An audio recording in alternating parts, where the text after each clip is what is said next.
All right, guys.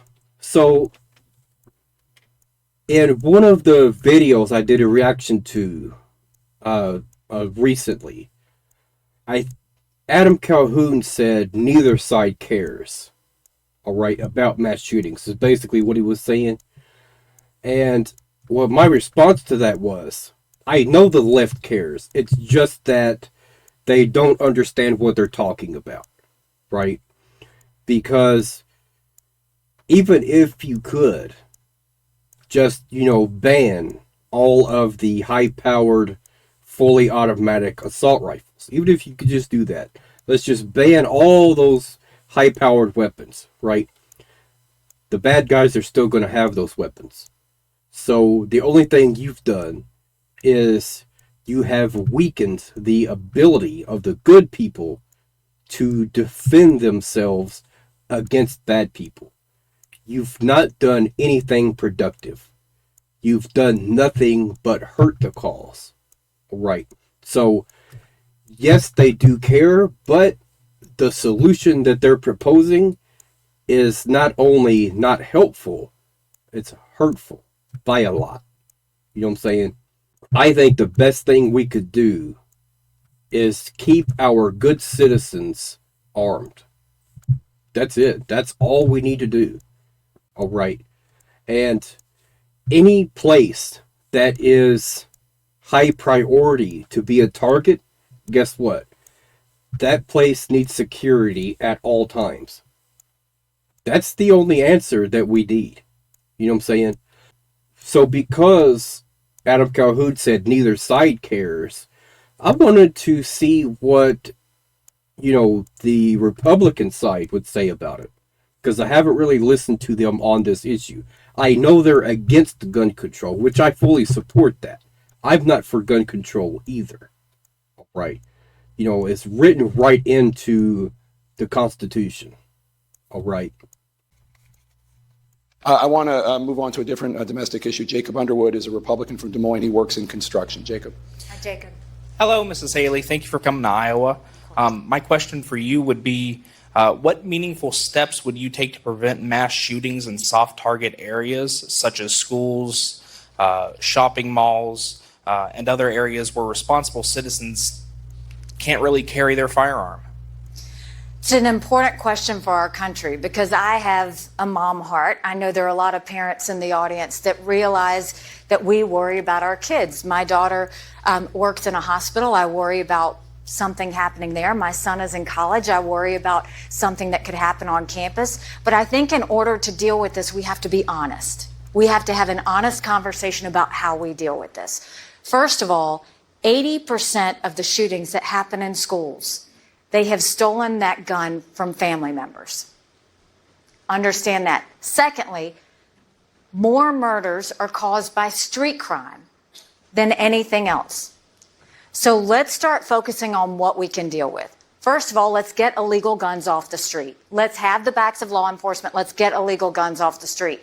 Secondly, let's make sure when it comes to our schools. Oh no, she's talking about gun control. You know what I'm saying? So, and that is like, I think a lot of the criticism that you hear all the time, right? Like, any amount of gun control is immediately bad. I don't think it is. I think there is a certain degree of common sense gun laws that are helpful. Like what she's saying, get illegal guns off the street. All right. But at the end of the day, I think you have to be realistic about that. All right. You can't just snap your fingers and then say all the illegal guns are off the street. No one has access to illegal firearms anymore. You can't do that. You could try with everything you have to, you know, get as many illegal weapons off the street as you can, but you're not just going to snap your fingers and say they're all gone. All right. Secure our schools. There should be one point of entry. There should be a law enforcement officer at every school. We should make sure there's the clear bulletproof tape that we have at courthouses and airports. We should have that on our schools to protect them. And we should have a mental health counselor at every single school, not a guidance counselor, but a mental health counselor. Then we need to make sure that the feds actually vet. And I would say every student needs to have just a short session with a mental health professional at least once a year, just to, how is your home life? How are things at school? Are there anyone you're not getting along with, right? Do you feel safe at school? That kind of thing. Just get a general idea of the level of risk, right, with that specific student and every single student in that school.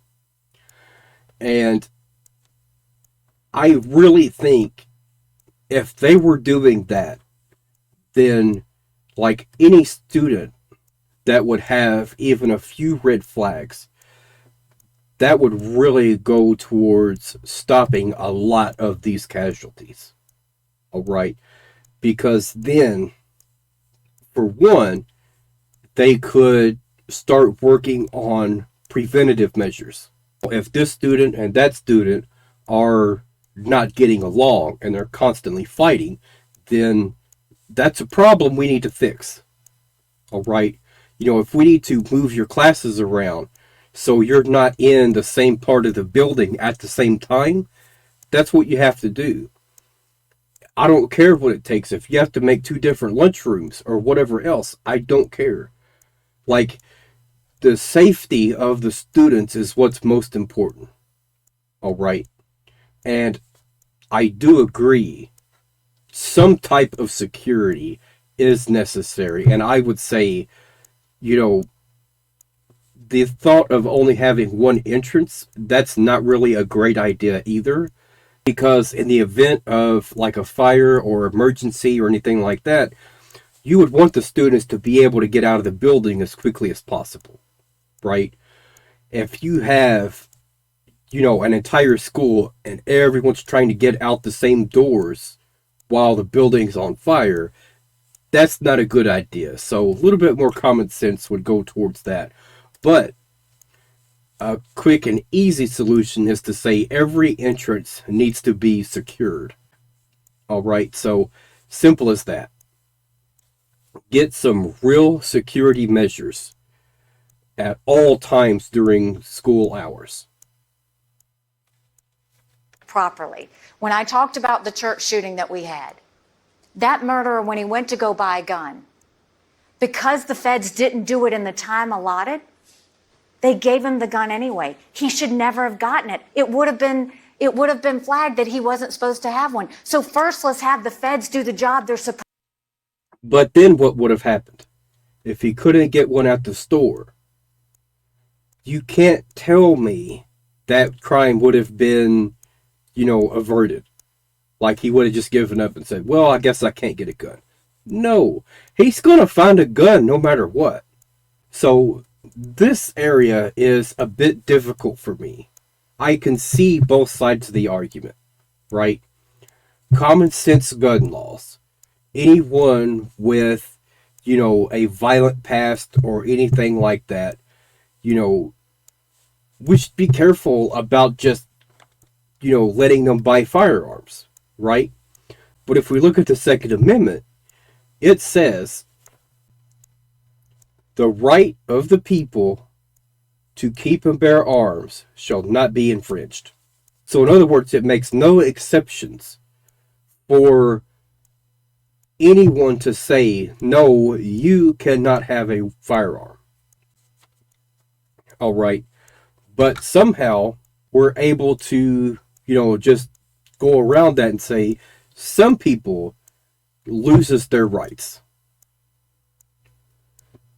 So that one is like, I need you to fully explain, because if we're just going to be able to take people's rights away, you're going to have to explain how we get to that point, to just bypass what the Second Amendment says.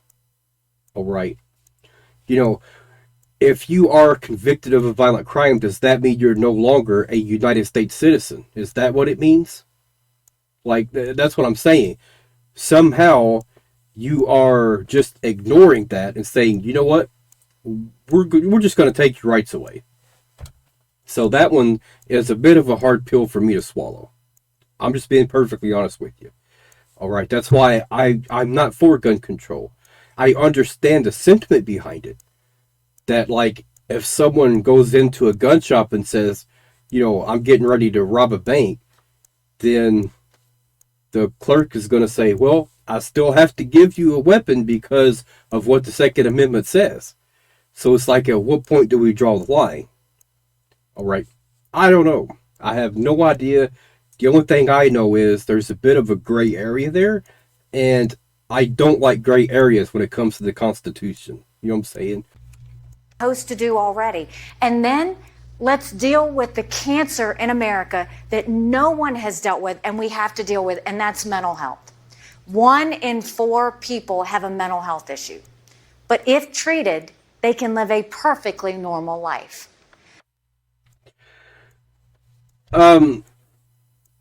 Sure, that is true, but there's another element here that she hasn't brought up, and I don't know if she's going to, and that is poverty. All right.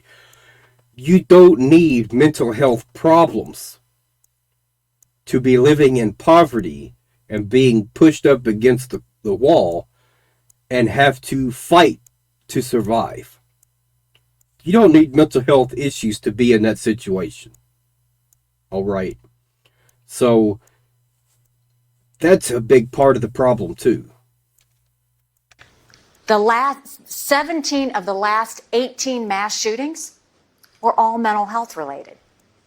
Yet, and now past COVID, you've got more teenagers that have issues with mental health than we've ever seen: stress, anxiety, depression. But yet, if someone needs help, there aren't enough therapists. If you go to a therapist, you've got to pay cash. Insurance doesn't cover it. There aren't enough mental health facilities. When people don't get treated for mental health, they get addictions. We don't have enough addiction centers. And so we have to treat this like the crisis it is. We have to make mental health a #1 priority because we are losing Americans every day to a lack of care. And that's why we're going to continue to see these. You know, everybody wants to. That is true, but I think adding in an attack on poverty would be, you know, you can't just look at a few of the problems and say, if we fix these couple of problems, everything's going to be fine. We can't do that. I think we really need to constantly think what other issues or problems in someone's life could cause some major catastrophes to happen. You know what I'm saying? And try and fix those in society overall. Say, oh, but why can't you let's get rid of AR-15s. The reality is, even if you did that, it might make you feel good today. There's going to be another shooting next week. The reason a lot of these happen, and you mentioned a shooting at the schools, you need to end gun-free zones. Gun-free zones. When you look at, killers always look for a place that's a gun-free zone because guess what? Nobody else is going to be able to protect themselves. I'm a concealed weapons permit holder myself. We don't want to take away the constitutional right for someone to protect and defend their families in America. And when you've got crime at all-time highs. But you did say exactly that when you were talking about getting illegal guns off the street, right? Because what you're talking about there, I'm assuming, is talking about people with felonies or with, you know, whatever else that says, okay, you're not allowed to carry a firearm anymore. Those people, you're saying you can't have your weapons, right? So again, like, I need someone to fully explain how we get to that point, right? You've got illegal immigrants crossing the border. You've got mental health crisis that's as much as it is. The last thing I'm going to do is take away the ability for someone to protect themselves and their family. You know, the intersection of the gun crisis, the gun violence crisis, with the mental health crisis. And about 2/3 of the gun deaths are suicide, or people who are troubled and they choose to do this, and it's horrific. Some states have been experimenting with red flag laws, which enables law enforcement and the courts to temporarily either remove guns or block people from being able to purchase guns, individuals who have been adjudicated in some way from posing a threat to themselves or others. Is that something that you might support? No, I don't trust government to deal with red flag laws. I don't trust that they won't take them away from people who rightfully deserve to have them, because you've got someone else judging whether someone should have a gun or not. It is a constitutional right that people can protect and defend themselves. What I want is the feds to do their job. What I want us is to take illegal guns off the street. What I want us to do is deal with mental health the way it deserves to be dealt with. And what I want is for us to have the backs of law. So then what I would ask you, what illegal guns are you talking about? Because like she said, she doesn't support red flag laws. And I think I agree with her on that, right?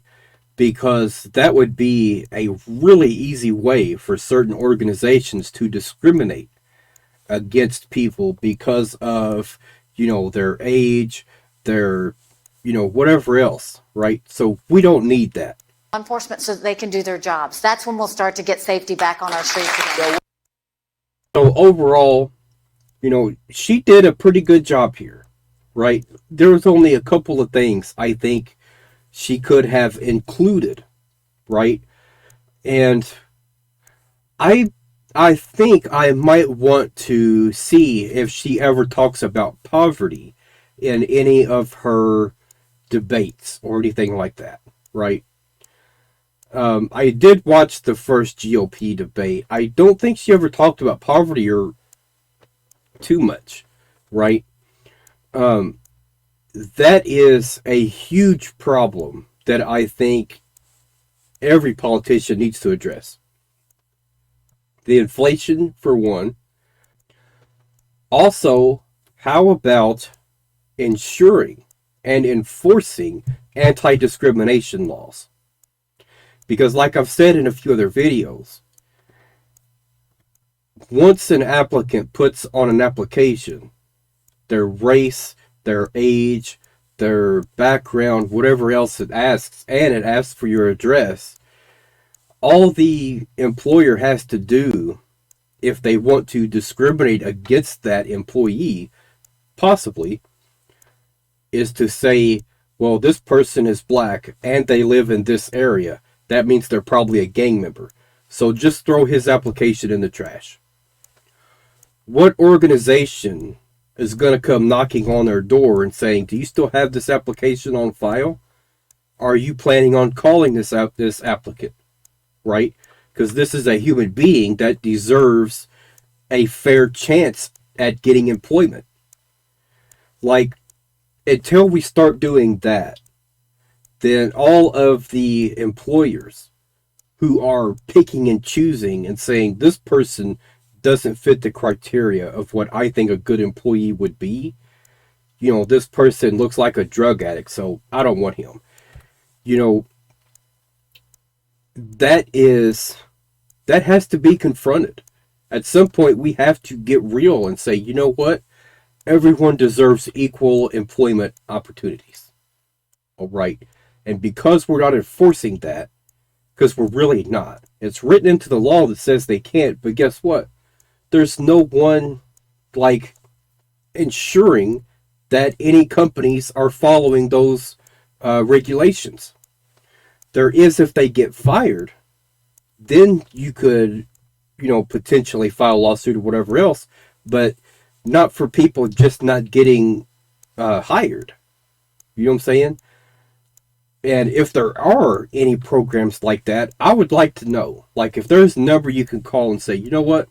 I put in an application, and I keep calling, and they keep saying they have my application on file. They'll call if they need anything, if they have an opening, right? But at a certain point, it's like, what else are you supposed to do? So here's what I think. Ultimately, a lot of that criteria needs to come off the application. Why does the employer need to know your specific address, right? Like, why can't you just put the city and state? I think even if you end up getting hired, why would they ever need to know your specific address? You know what I'm saying? The only thing they should, have the right to know is, does he live in the same city as the job he's trying to get? Right? And maybe not. Like, I could imagine you being in one city and being like right on the edge or close to it and want to get a job in the next city. I don't see the problem with that. So maybe just tell them the state. I live in Kentucky. That's all you need to know. You know what I'm saying? I could understand, the age, right? I could understand why they need to know your age. But your ethnic background, your race, all these other things, why do they need to know that? I don't think that is, critical information, right? They don't need to know that. They really don't. So I was going to end the video there, but then I saw this other video, Nikki Haley and her core values, and it's such a short video that I was like, you know what, I'm just going to add this on. All right. This is our last question, and it's one that I think will tee you up to an ending of sorts, if you would like. This is John Palmer. He's a retired pastor, and he's a Republican from Grimes. Pastor? John, make it a good one. Thank you, and welcome. Thank you for your positivity. Thank you for all that you represent, and you are a breath of fresh air, and we really appreciate you very much. Thank you.